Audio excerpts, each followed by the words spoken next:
by Francesca's on the car park. Toilets, we've got them out at the foyer. If you need to go to the bathroom, they're just there. In case of an earthquake, drop and hold, and then we'll look and see how to get out afterwards. And now I'm going to introduce Tim Crownshaw, who, when we had him at the summit last year, I think he had a baby who was only 10 days old at that time. And he zoomed in and he talked about, it was degrowth was the subject, but really looking at energy and materials limits. His work is incredible when you actually read the papers that he has been producing, really opens your mind into a new way of thinking about the future. So without further ado, I'm going to hand over to Tim, and I'm going to sit down and listen. Thanks very much.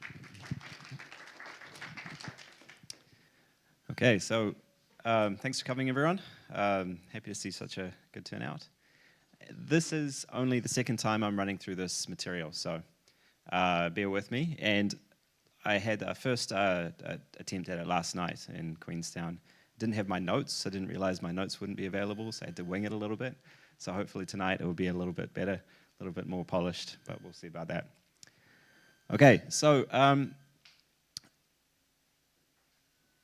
let's get started. Okay, so I currently am working for the Energy Efficiency and Conservation Authority, so we do a lot of interesting work in obviously energy efficiency, promoting renewables, and decarbonization generally. So a lot of good work going on there. But my background is more in the research world, so that's more the flavor of what I'm bringing to you today. So who am I? What's my background? Why are you here listening to me? I've really spent the last 15 years or so on this kind of interesting journey to understand the complex and very interesting relationship between energy and society, and both in an academic context, in a professional context, and personally, coming at it from every angle I can to understand the nature of the problem. I wouldn't claim in that time that I've come to any kind of definitive knowledge. I don't think such a thing exists in a problem as complex as this.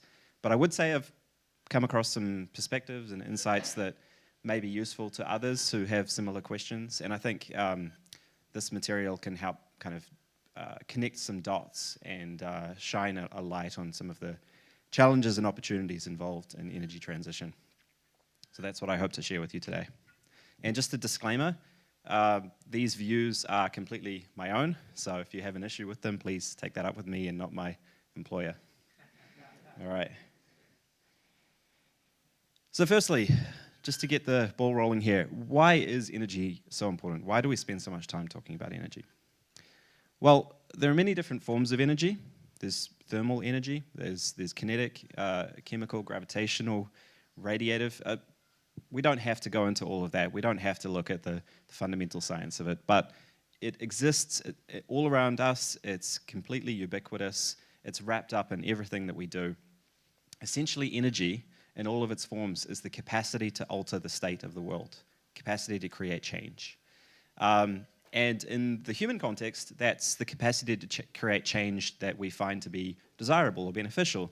This is heating our homes, getting where we need to go, growing our food, changing the chemical structure of things, producing useful products. And it is actually, if we zoom out, it is highly correlated with growth, with development, with well-being. So it's really important. Energy is really the cornerstone of modern economies. That's why when it comes to energy transition, this is one thing we have to get right. Otherwise, the rest is a wash. So given that we're dealing with forces here that play out over multiple human generations or even centuries, and change the shape of society as we know it, we have to kind of think a little bit like anthropologists. So in all of human history, there have only been 2 energy transitions, and we're actually still partway through the second. We haven't completed the second yet. So we don't have a lot of experience with transitions on this scale. So we started out as hunter-gatherers, and our main energy sources were biomass, wood, fuel, and large game animals, things of this nature. And we settled down we developed agriculture, we became agrarian, and then we switched to our major mode of energy production being annual grains. Then, a couple of centuries ago, at the dawn of the Industrial Revolution with the invention of the steam engine, we transitioned once again to using fossil fuels. First coal, then oil, and finally natural gas. And now this is by far our dominant energy source. And this transition, by the way, is not finished yet. There are still many societies around the world which are more or less agrarian. So we are here in this process. Notice that at each stage here, there are distinct sets of energy converters or devices or even animals that we use to convert energy. There are also distinct primary energy sources and distinct end uses. We're not using energy in the same way that our forebears back in the Pleistocene used energy. We have distinct patterns of energy consumption, energy production at each stage. So this is very much an anthropological process. Notice also that there's a trend towards a greater exosomatic, meaning outside of the body, consumption of energy. Early in this process, there we go, it fixed itself. Okay, so early in this process, we were largely using energy that was actually consumed within our own bodies or within the bodies of draft animals, so endosomatic, and progressively we've switched to much greater emphasis on energy that's consumed in devices and machines and built capital that we produce. Also notice that each of these stages has very distinct society, institutions, culture, and politics. Energy is wrapped up in all of these things. These patterns of energy consumption facilitate the development of very particular types of cultures. This has actually been known by anthropologists for about 5 or 6 decades now. It's known as White's Law, after anthropologist Leslie White. And it essentially boils down to this very close relationship between energy that a society consumes and its degree of complexity and scale. So where to next? Are we headed towards a society based on these things? Wind turbines, solar panels, and all the rest of it? I think that's the common story that we often hear these days. Or are we actually going back towards something like what we've come from, where we're going to be more reliant on annual grains and more basic forms of technology? The fact of the matter is we don't know. This future world, depending on the modern renewables, the viability of that has never been demonstrated. This is historically unprecedented. A quote here from Leslie White, which I think nicely captures the nature of the problem. There are deep links between available energy and the very structure of civilizations, including their types of social organization and levels of complexity. Okay, moving on. So this chart here shows world primary energy consumption going back to 1900, so a little over a century. You can see in this time that our consumption of energy has grown enormously, over 30-fold over this period. Even in my lifetime alone, global energy consumption has doubled. So this is an astounding rate of growth. There's nothing normal in historical terms about the point in history that we're at right now and the scale of our energy consumption. We tend to think in terms of business as usual. There's nothing usual about this. The prospect we're facing is taking the sliver at the top, the other forms of renewable energy, wind and solar and those that can be scaled up by orders of magnitude, and replacing the 3 bottom tranches there. So this is an absolutely enormous undertaking, and we have to do it in very short order if we're to avoid the worst of anthropogenic climate change. So that's just to foreshadow a little bit the scale of the challenge that we're dealing with here. This chart actually doesn't show it, but biomass, our very first primary energy source, is at an all-time high. We don't tend to reduce the prior sources. We tend to add on top. We grow the overall pie, and we continue using the prior sources at an ever-increasing rate as well. That's also a very important observation when thinking about what's to come. So this is important because the energy system is globally the largest source of anthropogenic greenhouse gas emissions. The situation is somewhat different in New Zealand because the predominance of ruminant agriculture here our significant methane emissions. That's a little bit of a murky area because there are questions as to who's responsible for those emissions. But the fact remains that energy is dominant. We do not solve the problem of climate change without getting energy transition right.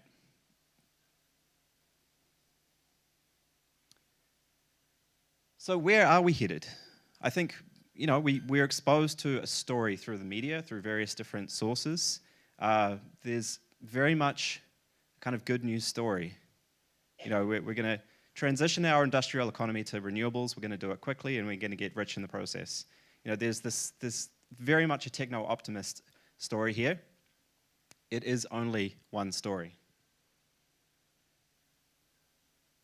So let's take it one step back and think about, what is a story? What is the nature of the story that we're telling ourselves? So stories or narratives are really abstract representations of reality, or what Jonathan Gottschall has described as mental flight simulators. They're simplified representations of reality that allow us to approach novel situations and to learn how to respond to those situations. If we have the right narrative, they're very powerful tools. If we have the wrong narrative, they can be extremely misleading and even dangerous. So they are necessarily simpler than the reality that they represent, and as such, they have what's known as finite descriptive domains. There's a certain domain within which they work very well. Beyond that, they tend to become a hindrance. Most narratives tend to be right in what they assert, but where their greatest weaknesses lie is in what they leave out. I think this is a very important point, because we're far less aware of those aspects of these dominant narratives that are not being discussed. So this raises the question, is our energy transition narrative actually fit for purpose? Is this narrative explicit or implicit? And what plausible alternatives are being left out here? And I think this adage from Alfred Korbinski really sums up the point nicely. The map is not the territory. We're dealing here with a story, a representation of reality, not reality itself. Another way of thinking about this is what philosopher Timothy Morton calls the hyperobject. So a hyperobject is a problem which is vast in scale. It exists across multiple temporal and spatial dimensions. It is contested, it is urgent, and it cannot be perceived in its totality from any local manifestation. And this is the nature of many of the societal problems we're dealing with currently, especially where they intersect with ecology and this complex relationship between humans and the natural world. Any given narrative or story that we tell ourselves about the problem we face is really only a single thread through this hyperobject. It cannot capture the totality of the problem. And as such, there's a significant amount of uncertainty here. And we tend to downplay that uncertainty. We like stories that are certain and soothing and confident. But the fact of the matter that this uncertainty exists whether we acknowledge it or not.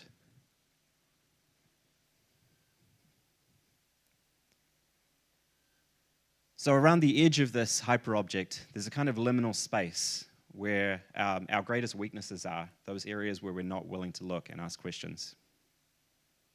So let's review the current energy narrative in a little more detail. So I think there are several elements to this, and the different flavors of this narrative shift depending on who's telling it. What the relevant priorities are, the different social, environmental, ecological, economic factors that are being emphasized, the different technological portfolios that are being put forth as a potential solution. But there are some common threads here. I think one is that climate change will be addressed largely through a sequence of voluntary technological substitutions. The primary challenges involved in this are investment, innovation, regulation, and optimizing the costs versus the benefits. This is very much techno-economic language. Generally, there's an assertion that more renewable energy is everywhere and always good. That's a really critical one because, as we're discovering, renewable energy is not always environmentally benign, and often it trades one set of problems for another set. And the fourth point is that everything else outside of the energy system is going to be more or less the same, or even better. So note here, this is a case of largely techno-economic framing, the dominant mode of framing these sorts of issues. It strongly emphasizes problem solving through technological advances and innovation. And note here the assumptions that are being made. There's some pretty hefty assumptions in terms of falling costs, extensive substitutability, acceptable environmental impacts, exponential uptake through competitive markets and consumer choice. And the last one is quite important, the displacement of fossil fuels. This relates back to number 3. The assumption is the more renewables we have, the less fossil fuels we'll use. But if we go back to the earlier slide, the earlier chart, we see that that's not the way it works. We use more of everything. And producing more renewable energy doesn't necessarily reduce anything else. So how is this narrative serving us? How are we actually doing here? You can see here a chart showing historical New Zealand emissions since, don't know the start dates exactly, but this path that we're on, the policies and actions that we have put in place to reduce our emissions have been rated by Climate Action Tracker as highly insufficient. So if this was generalized around the world, we'd be looking at 3 to 4 degrees of warming, an absolutely catastrophic level of warming. So we're not exactly on track, and we're not even on track to meet our own nationally determined contribution under the Paris Climate Accord. There's a significant gap there. According to our own Climate Change Commission, our analysis shows that current government policies do not put Aotearoa on track to meet the Commission's recommended emissions budgets or the 2050 targets. So, why is this? You can see here change in net emissions since 1990, so how New Zealand tracks compared to some other major developed economies. And you can see we're significantly above all of these other economies in terms of change in net emissions. In fact, among all of the Annex I countries, we are behind only Turkey in terms of our increase in emissions since 1990. So we're not doing too well on addressing the problem at its core. This raises the question, why the disconnect? Where is this disconnect coming from? We should also note here that climate change is a cumulative problem. Even if we reduced emissions tomorrow, we'd be still dealing with major impacts. The longer we delay grappling with this problem, getting the right narrative in place and making serious action, the more we lock in future consequences that will last beyond the lifetime of anyone in this room, affecting future generations to a profound extent. So what are we going to be looking at? Well, these charts here show how we may be affected under the RCP 8.5 IPCC scenario. So this is a relatively extreme scenario in terms of the degree of warming, but it illustrates the basic point. So by the end of the century, we'll be looking at increased mean temperatures, particularly in the summer. We'll be looking at increased incidence of drought, particularly in the North Island and Central South Island. Much higher level of precipitation in winter in the South Island in particular, so floods, landslides, all of those sorts of events, and a significant increase in extreme wind, again, particularly in the south. So some serious impacts here. This would be a humanitarian disaster. This would stress our infrastructure and challenge our basic ability to respond. We'd be looking at more situations and scenes like this. Also, we should note that climate change is just one example of the ecological limits we face. So the work that's been done on planetary boundaries by Johan Rockström and others suggests that climate change isn't even the worst of these limits that we face. And we tend to focus all of the attention, all of the airtime on climate. It is a critical problem, but we're dealing with other aspects of the interaction between humans and nature, which is really reaching some serious limits. So where to next? So what systems researcher Mario Giampietro has described as uncomfortable knowledge, this disconnect between our realities and the narratives that are meant to be representing those realities. This uncomfortable knowledge is mounting. So is the prevailing narrative still useful to us? Should we just push forward for more of the same? Are we just waiting for technological liftoff? Or should we be reevaluating and looking to regroup? What about systems thinking? I think this is a term that we often hear. It's certainly a positive step in the right direction. The problem is that systems thinking, as that term is often used, contains no real understanding of the nature of systems. It's really just shorthand for being aware of interactions outside of the problem that you're looking at. But there's far more to systems than this sort of very surface level representation. And I think we can gain a lot by looking at the nature of systems. So a few notes here on the link between affordability of energy, demand, and what happens at the level of society. So greater affordability of energy is socially beneficial. Energy poverty is a real, very serious problem. The flip side is that cheap energy encourages consumption, and it in particular encourages waste. So does anyone know what this is? Any guesses? It's not a heat pump. Yes, that's it, yep. This is a baseboard heater. They're very common in North America, particularly in states and in provinces where the cost of electricity is very low. It's an incredibly wasteful way to heat a room.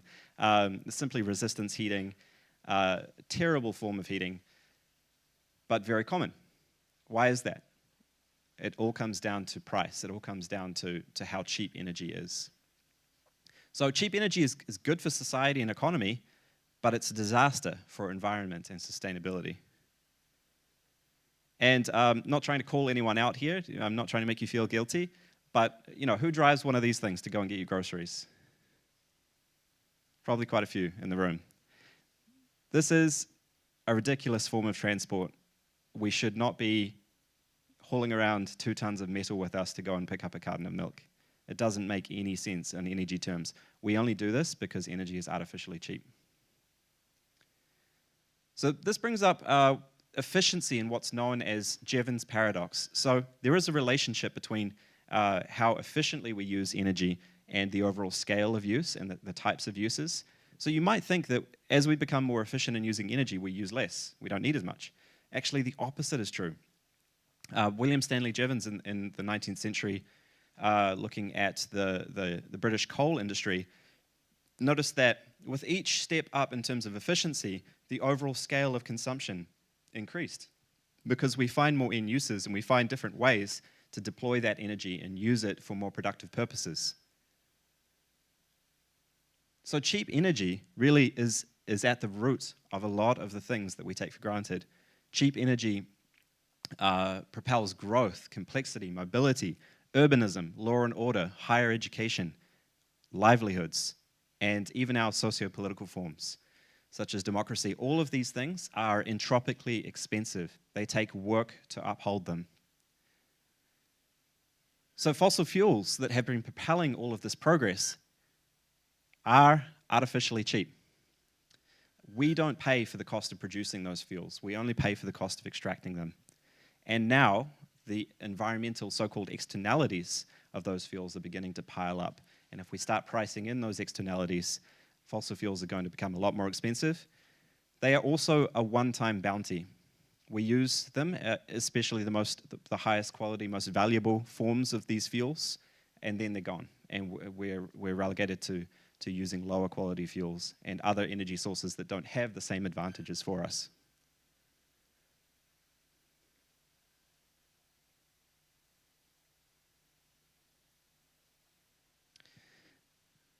So, just to sum up, confronting the scale of the challenge that we're facing here. This is a situation that is historically unprecedented. We're dealing with a transition, both in terms of magnitude and pace required, that we've never seen before in human history. We need to adapt to the different characteristics of renewable energy. profoundly different from the fuels that we've based this type of society on. And we are seeing a declining trend. There's sometimes talk of running out of fossil fuels, and it's not quite that simple. It's more of a declining trend in terms of quality that produces less surplus over time to put into all of the things that we want to see continue in the society we've become accustomed to. There's also an urgent need to supplant the prior sources of energy, which has never been done before. We've never actually replaced prior sources of energy and completely switched to something new. This is the first time in human history that we're forced to do this. A lot of the renewables actually have vastly greater requirements in terms of resources, critical materials, metals, and also land. They are intensive industrial capital and should not just be seen as ecologically benign. And the required infrastructure to integrate all of these different sorts of energy with their very distinct characteristics, this required infrastructure doesn't exist yet. We're still in the process of even deciding what it would need to look like, let alone building it. So I think we can conclude here that energy services, the actual end products that we want from energy, the heating, the cooling, the transportation, these services are going to become more expensive going forward. So is this a case of reversing trends? Are we going to see a lot of these trends that we've become accustomed to going in the other direction? So think of employment, service sector employment versus working in the fields, growing grains. Urbanization, moving to the city and away from the countryside. Do we need to see a redeployment of a lot of the workforce to places in closer association with the productive land base? Travel, taking for granted the ability to jump on a plane and go to Europe for a holiday. Are we likely to see access to that sort of mobility decline? Food production, food flowing from all corners of the world, and significant rise in productivity of food production that we've seen. All of that is on the back of cheap energy. Education, are we going to have the same needs for vocational training and higher education? What would that look like? And finally, conflict over land and resources. So at least within nations over the last few centuries, we've been quite good at keeping a lid on these sorts of conflicts over basic land and resources. Are we going to see an increase in incidence of these sorts of conflicts as scarcity rears its head? And also remember the hyperobject. So there's deep uncertainty in every aspect of this. There's no one right perspective, including the perspective that I'm giving to you now. There's no definitive expertise that can say exactly what the situation is. There will be many contested narratives. Also, beware of infrastructural lock-in. If we simply decide what the solution is going to be and put all of our resources into that, we're likely to see a misallocation. So, one example would be electric vehicles. I'm no opponent of electric vehicles. I have one myself. I think they're great. But if we put everything into a single, ostensible silver bullet type solution, and we continue to develop all of the associated infrastructure, such as roading, expecting this trajectory to continue, we may find ourselves with a lot of stranded investment. And these, particularly in the world of energy, this infrastructure is very long-lived, very expensive, very hard to get rid of once we've put it there. So a little bit about complex systems, and I don't want to overwhelm you here. We don't have to get into the depths of complexity science.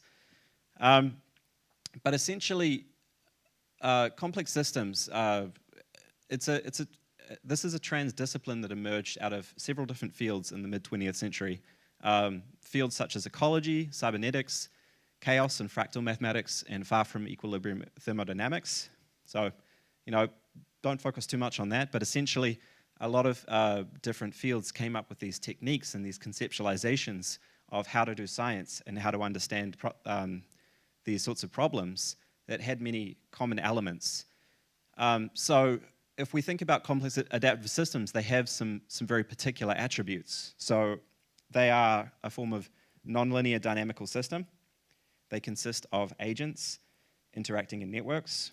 These agents have both integrative and self-assertive tendencies, so they cooperate, but they also compete. These systems exhibit feedback dynamics and forms of self-organization. They have emergent properties, properties that show up at the level of the whole system, but not present in its parts. They have multiple temporal and spatial scales. They have a form of path-dependent evolution with a specific history, and they also have boundaries with a specific external environment. And finally, and most importantly, they have a basic form of reproduction. They have the ability to reproduce and maintain their own internal structures. So all of us in this room are examples of complex adaptive systems. The problem is that we have a metaphor for tackling energy transition, which is based on the machine. We sort of think of it as a machine that can be upgraded with certain parts taken out and new parts put in to change its characteristics. But are we actually looking at a situation where the basic problem is more like an organism? I think maybe we have the wrong metaphor. We're treating it as a mechanical problem when actually it's more like an organism. So Mario Giampietro, again, has described this as a clash of reductionism against the complexity of energy transformations. So we can sort of think of this through a number of different analogies. One would be, we're very familiar with diet, that each of us has to maintain a diet of different macronutrients. We can't just eat, sugar or white rice. We need proteins, we need fats, we need carbohydrates and all of the above. It may be the case that the energy system and society at large is a little bit like this, that asking a highly advanced techno-industrial society to transition entirely to wind and solar would be like asking anyone in this room to exist, purely on a diet of white rice. We have an intuition that would not end well, but we don't seem to apply the same intuition to large-scale systems. So are we working with the wrong metaphor? What can we do? There is a lot that we can do. Firstly, we can help to shift social norms. This is a really important aspect. These social norms dictate how we use energy, how we go about our daily lives, where we live, what we do for work. And increasingly, research is finding that this is a really important point of intervention. We can all play a part in that. We can work across multiple scales, so we can do the grassroots stuff, we can do the political engagement, we can do everything in between. We do need to do bottom-up and top-down. We can't just intervene in one place. And we have to be willing to learn. There's so much complexity in so many different aspects, both theoretical and also hands-on knowledge that we have to acquire and in many cases relearn to be able to pull off a transition like this. But beware that there's a very significant collective action problem at work here. So we have to be realistic about what we hope to achieve. So let's just review this. How does large-scale change happen? Well, the anthropologists I mentioned earlier, Leslie White and Marvin Harris and the other so-called cultural materialists, they have this theory of interaction between the infrastructure of society and the superstructure of society. So at the basic level, you can see infrastructure as kind of the collection of all of our natural resources, our technology, our built capital, our ecosystems, all of the tangible physical stuff. And there's a reciprocal relationship between this and our superstructure, all of the sort of cultural, law, politics, science, philosophy, media, education, ideology. There's a mutual interaction between these two domains. The problem is we often focus almost exclusively on the arrow on the left, the relationship going from the political and the cultural domain to the infrastructure. In fact, the cultural materialists maintain that the most important direction of causation is from infrastructure to superstructure, the arrow on the right. That in fact, it's the material conditions, the facts on the ground that determine and shape our politics and our science and culture and all of the other more ephemeral aspects. And so in looking at this relationship, we may be thinking of causation in the wrong direction. Sociocultural complexity is a tool that we deploy to solve problems. And there's a limit to the extent that we can do that, because we have this basic requirement to have the material conditions that support such interventions. So to sum this up, perhaps don't expect a response before it's time.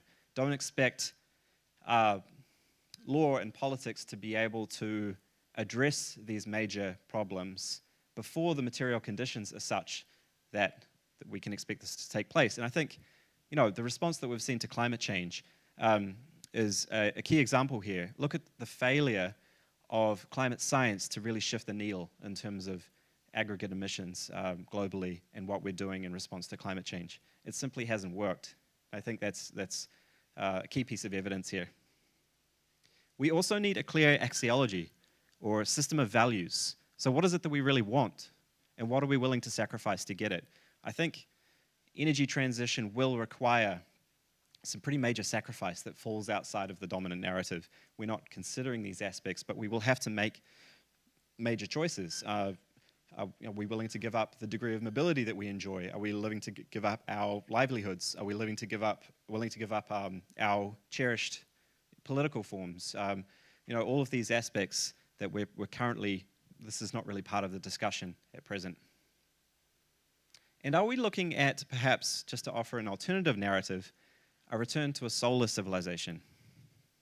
So all of the civilizations that existed in human history prior to the Industrial Revolution were solar, whether they used wind or water or annual grains. These are all various forms of solar energy. And we may be looking at a return to something more like this. This is the very techno-utopian view of the future, and obviously, it looks lovely. It would be very nice to have a future like this, where we can enjoy all of the benefits of high technology, but also live in harmony with the biosphere. And I think we can be sure that humans will be brought back into coherence with the biosphere one way or another. The problem is that we don't know exactly what that looks like. We have no evidence that the top panel is viable at scale, that we can maintain a high degree of technological sophistication purely based on solar flows. We do know that the bottom panel is viable. That's what we've come from. And so we don't know whether the solar harvesting devices of the future will be, polysilicon panels or a return to annual grains. And there's very important distinctions here in terms of every aspect of the society that we're looking at. I think that the stories that we're going to have to tell will have to accept and embrace limits to a much greater extent than they do currently.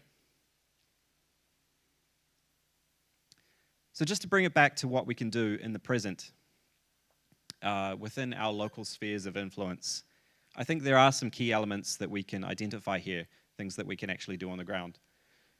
The first would be electrify. I know this one already gets quite a bit of press, but for good reason. The more we can electrify our end users, the more we can actually begin to displace those fossil fuels, rely on the particular characteristics of renewable energy, and we often get some pretty significant efficiencies as part of the mix. So electrification is definitely something that we can do that has some positive impacts and opens up further opportunities. Localize. So the era of globalization that we're coming out of was built on the back of abundant, cheap energy. This has led to, supply chains spanning the entire globe and a very high degree of economic interdependence. This was billed as a good thing, but it certainly has its downsides. And I think we are going to have to look at relocalizing not only energy production, but also many other necessities, in particular food. I think this will increase our basic community resilience in a very profound way. Also, one that doesn't get as much attention, sharing. So we need to shift away from this sort of individualistic, atomistic idea of consumption where each house has its own appliances and its own built capital and its own amenities, back towards something like the way we used to live, more of a mode of community provision of a lot of the essential energy services. There are some major efficiencies that come with this, much higher utilization of the goods we produce, And it has many ancillary benefits, social benefits in particular. I think we have to get away from this idea of rival excludable goods mediated through the market, back more in touch with the commons. And people like Eleanor Ostrom have done fantastic work here, explicating how we can do this and the benefits that we could gain. And finally, rethink. I think we have to rethink just about everything. We have to rethink how we use energy.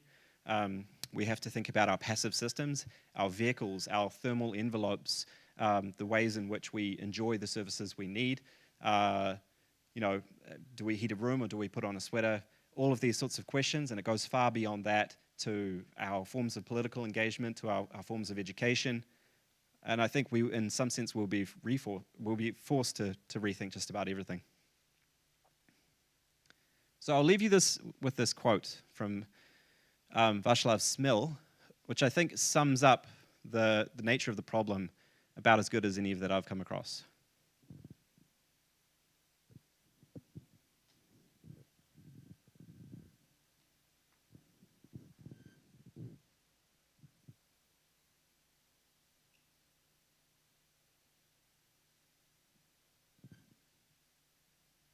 Okay, that's all I've got. Any questions?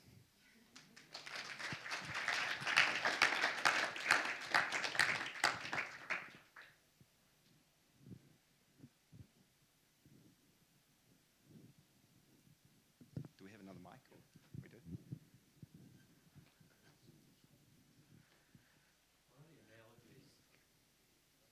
Yeah, one of the analogies you mentioned there was about diet.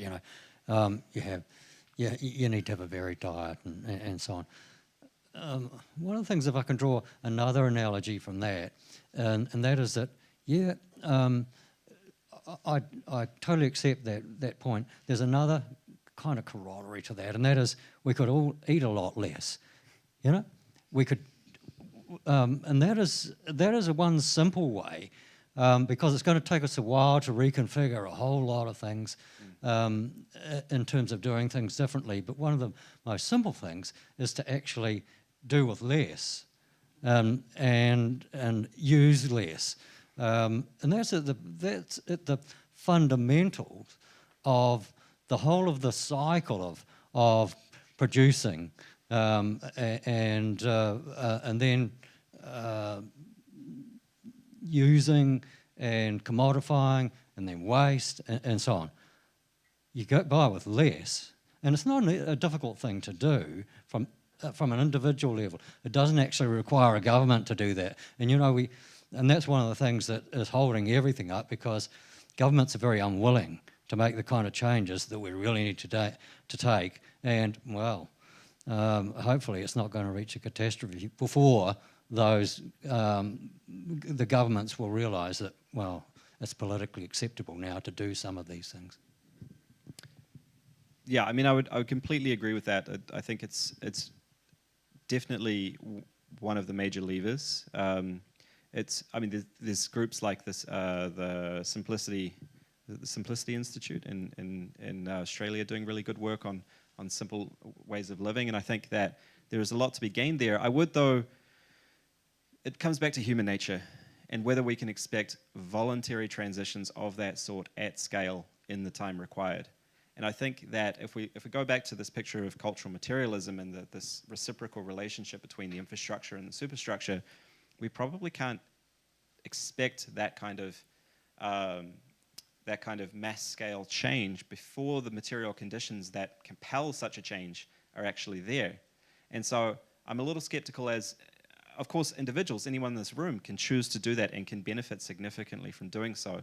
I'm less optimistic that is a viable solution at scale. But I do think it's something that will go from being voluntary to involuntary at a certain point, and better that we're prepared for that. I would also caution that there are some significant macro downstream consequences of such a shift in consumption. It's not just the way we live our day-to-day lives. A lot of consumption of energy at the societal scale is not done in the household.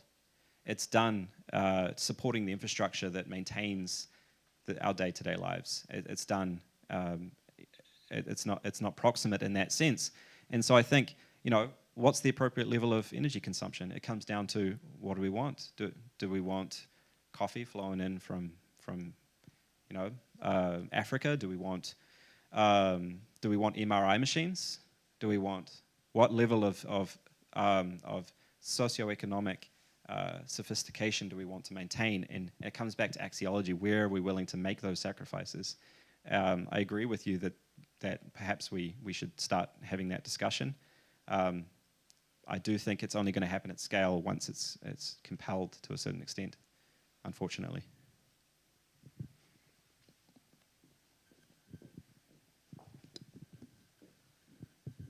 Hi. I was just wondering, the quite impressive graph you used in the beginning with all the different versions of energy use, was that in any way related to population, or population was taken into account with that?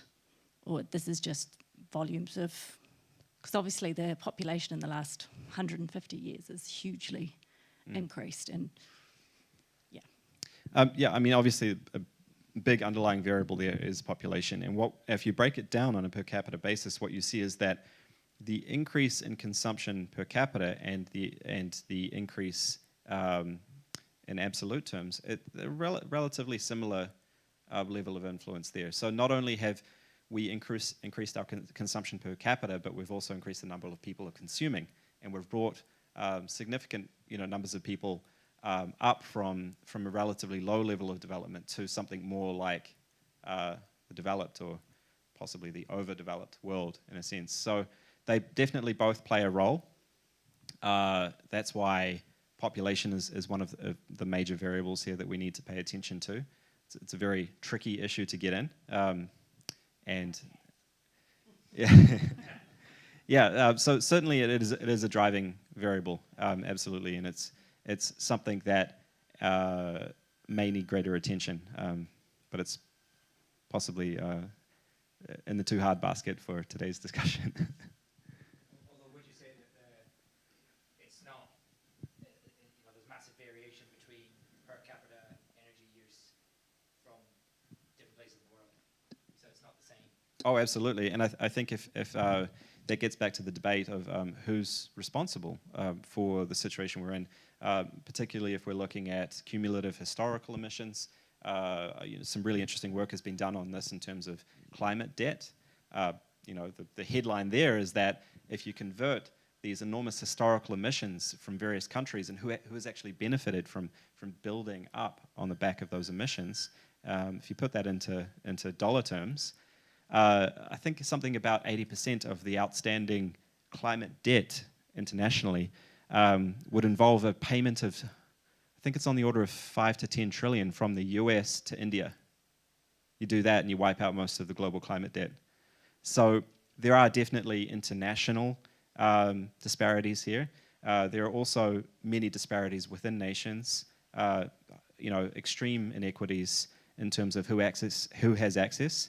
And the flip side of that is, as we undergo this transition, we need to pay attention to who are the winners and who are the losers, who actually benefits from this dominant narrative that we're seeing. I think those questions are often not asked, not interrogated to the extent that they should be.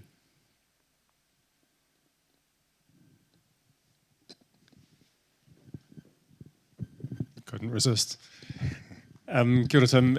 Well done on that presentation as well. Thanks for sharing that. There's a lot of thought and effort that's gone into that. Good to see a couple of people in the room making that connection between population and energy consumption, because I think that is probably one of the underlying issues that sits at the heart of this. But do you see, I guess I'm just kind of keen to hear your understanding. You touched on earlier that never before in the history of our society have we seen this transition where we've adopted new forms of energy and we've gotten rid of old forms of energy. It's always been supplementary. How do you see the trajectory in terms of population growth combined with that energy transition playing out? Wow, okay. That's a bit of a curveball. I mean, there are many different ways that you could go on that question. I think that it's an aspect of this whole field which is not settled entirely. I think there are a few aspects you can tease out. If you go back to the work of, say, the limits to growth theorists out of MIT in the early 1970s, they put together a model which at a high level shows pretty clearly the path that we've been on in the intervening years. If you project that same model out into the century, things don't look so great in terms of per capita consumption, in terms of population, all of these variables. So are we looking at a situation where we're going to see an increase in mortality, and probably alongside, under such situations, you also tend to see an increase in fertility? What the net effect is for population and how this plays out in different areas and what the relevant biophysical carrying capacity is, these are all very academic questions. I don't think it really helps to speculate so much on that. It's sort of not within our control anyway. It's not really a lever in which we can intervene without risking some various serious adverse consequences. But of course, yes, as part of the unwinding of this high energy human experiment, that's certainly a possibility. And if anything, I think the most important point is that this is kind of a humanitarian warning, that this is a potential pinch point in the future, something we absolutely need to pay attention to, because if it's poorly managed, it could be an absolute disaster in humanitarian terms.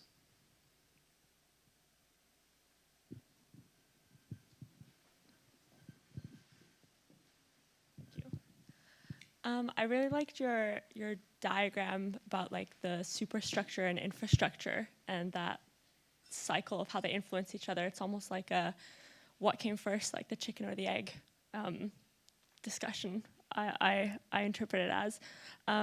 So I was just wondering, what's your recommendation to break out of that cycle of one constraining the other and constraining it back, and like how do we go around implementing change for the better? Great question. Thanks for that. I think that essentially this mutual causation between the tangible aspects of life, the ecosystems, the technologies, the resources, and the human sphere, politics, law, education, all of these aspects, that causation is. I mean, that's just the nature of complexity, the nature of a complex system within its broader environment. I don't think we can avoid that, but we can think in those terms to develop stories that are better suited to these circumstances and actually recognize that dependence for what it is. I think one thing that we could look to promote is getting away from this sort of singular monolith, this dominant narrative that we've arrived at of this techno-optimistic future. That's just one possibility. And I think we can kind of begin to promote a kind of adaptive radiation. You know, all of these things are subject to a form of evolution, including culture. In the case of culture and the superstructure, it's known as mimetic evolution. The great benefit that we have is mimetic evolution is fast, or it can be. We can create new stories and we can disseminate them, and we can do it quickly. We don't have to wait for biological evolution to catch up. So I think this is actually an opportunity to think about different narratives, start thinking more in terms of a plurality of perspectives rather than one singular techno-economic perspective. And we can take those stories out and start doing interesting things with them.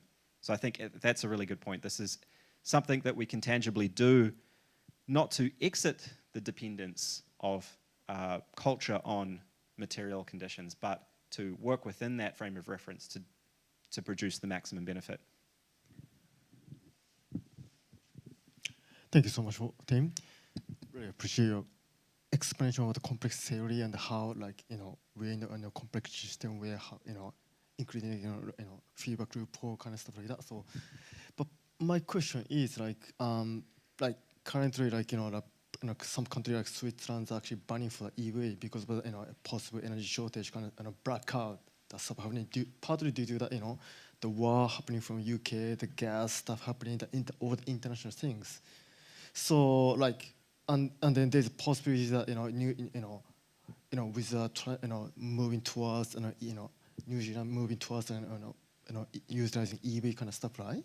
So there might be a possibility that EV that energy shortage might happen in the future, and the solar is one of the energy approach, right? And as you say in the previous comment, and then it's yeah, solar is also, it's one part of solution. But if, for example, like energy shortage might happen in the future, what are some alternatives?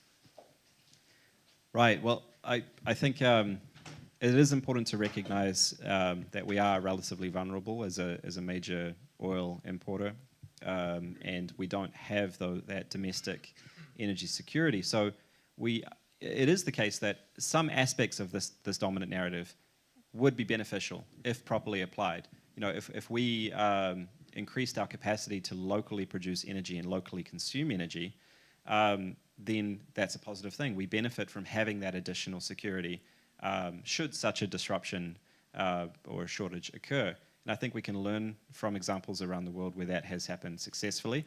I would caution that in order to get the maximum benefit from this, we have to engage with systems on their own terms, not on our terms. And so we have to accept the fact that wind and solar are intermittent.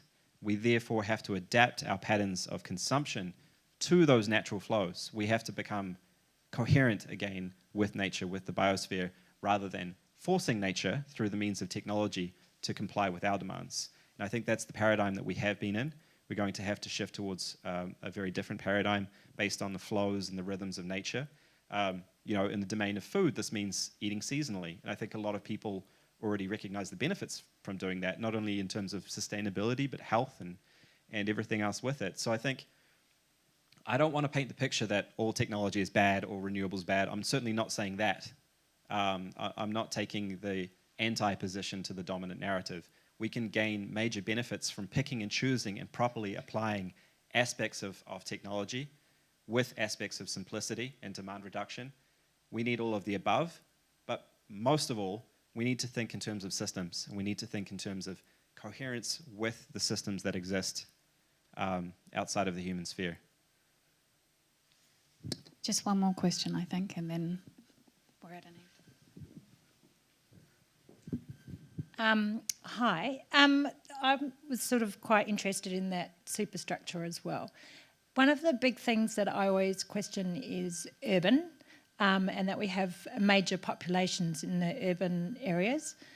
I think it's hard to ask that question, but in this whole big picture, how do we get change and to get that whole system? There's a lot of people in certain areas, and it's hard to explain the question, but there's a lot of population in urban, and the effects that they have is huge, but it's very hard to get them to change behavioural-wise, I'd say.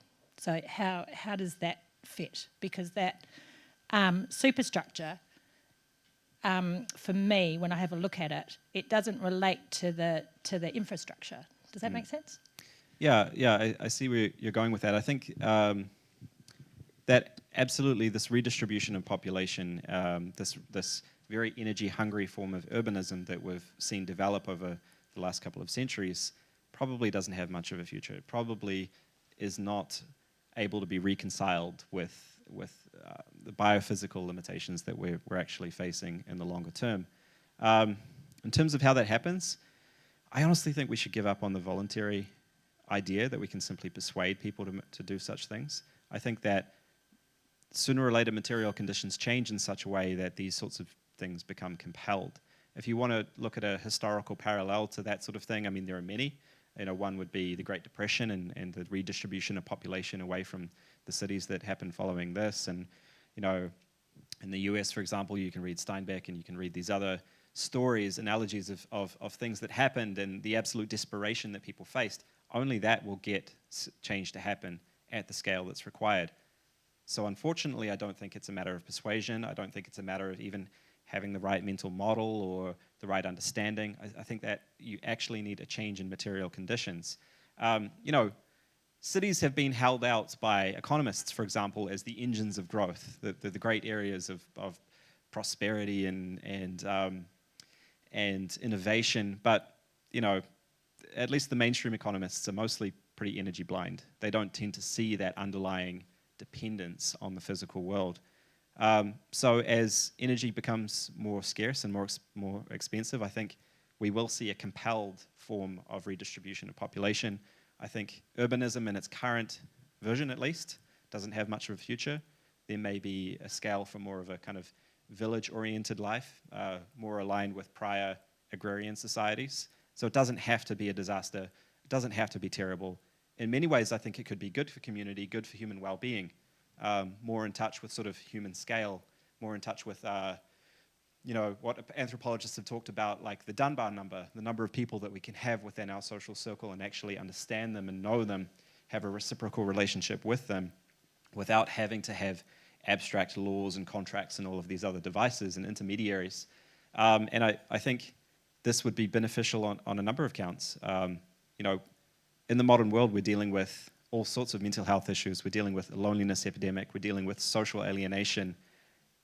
That has risen in tandem with this trend towards urbanization. So I think we actually have a lot to gain if we probably only discover those benefits after we're forced to make such a transition, unfortunately. But there at least is light at the end of the tunnel. I think our next discussion is going to be exploring the different plurality of narratives with you, because I think you've just started to touch into something really exciting, which is what could that future look like in a really tangible way. And I'd love to know what your 2100 looks like, or your ideal scenario. I think that would be really good to place you in that. But I want to say a massive thank you for being here and doing this talk. I hope that everyone has really enjoyed it, and I'd like you all to join with me in thanking Tim for being here to do it.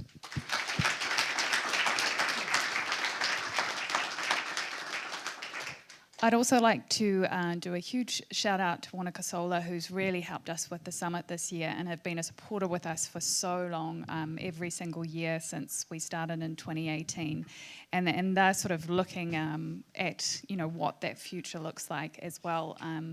But I think the thing that's interesting going forward now, and after listening to a whole week of different voices, different ideas, is that being curious, opening our ears up, really listening to those who've got knowledge, finding out different paths, because we've got so much innovation and so much exploring to do, and just asking ourselves what if, and we'll see what happens.